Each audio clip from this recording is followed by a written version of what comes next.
السلام علیکم ورحمۃ اللہ وبرکاتہ۔ دوستو، امید کرتا ہوں آپ خیریت سے ہوں گے۔ میں ہوں محمد مقصود قاسمی اور آپ دیکھ رہے ہیں باغ مدینہ یوٹیوب چینل۔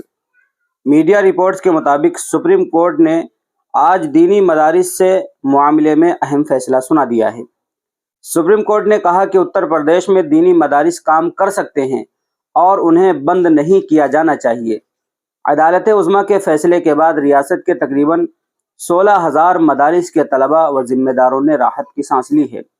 سپریم کورٹ نے الہ آباد ہائی کورٹ کے اس فیصلے کو کالعدم قرار دے دیا جس میں یوپی مدرسہ قانون کو غیر آئینی قرار دیا گیا تھا۔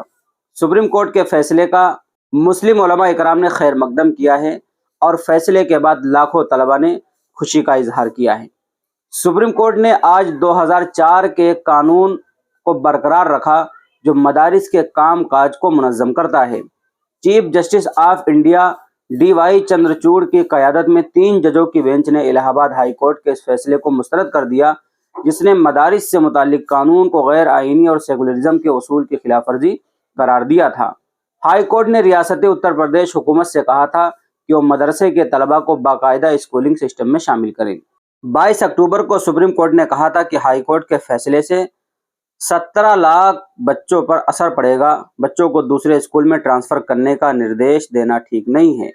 دیش میں دھارمک شکشا کبھی بھی ابھیشاپ نہیں رہی ہے۔ دھرم نرپیکشتا کا مطلب ہے جیو اور جینے دو۔ Chief justice D Y Chandrachud, justice J B Pardiwala اور جسٹس منوج مشرا کی بینچ نے 22 اکتوبر کو اپنا فیصلہ محفوظ کر لیا تھا۔ مدرسہ عزیزیہ اجازت العلوم کے منیجر انجم قادری نے اور انیہ لوگوں نے الہ آباد ہائی کورٹ کے فیصلے کو سپریم کورٹ میں چنوتی دی تھی، اور آج سب سے بڑا فیصلہ آ گیا ہے سپریم کورٹ کی طرف سے کہ اب جو ہائی کورٹ کا فیصلہ تھا مدرسوں کو لے کر کے اس کو کالعدم قرار دے دیا ہے اور یہ کہا ہے کہ مدرسے چل سکتے ہیں، ان کو کسی بھی صورت میں بند نہیں کیا جا سکتا۔ تو دوستو، یہ بہت بڑی خبر آئی ہے سپریم کورٹ سے مدرسوں کو لے کر کے، جس سے لاکھوں طلباء اسی طریقے سے علماء اکرام خوشی کا اظہار کر رہے ہیں اور اس فیصلے کا خیر مقدم کر رہے ہیں۔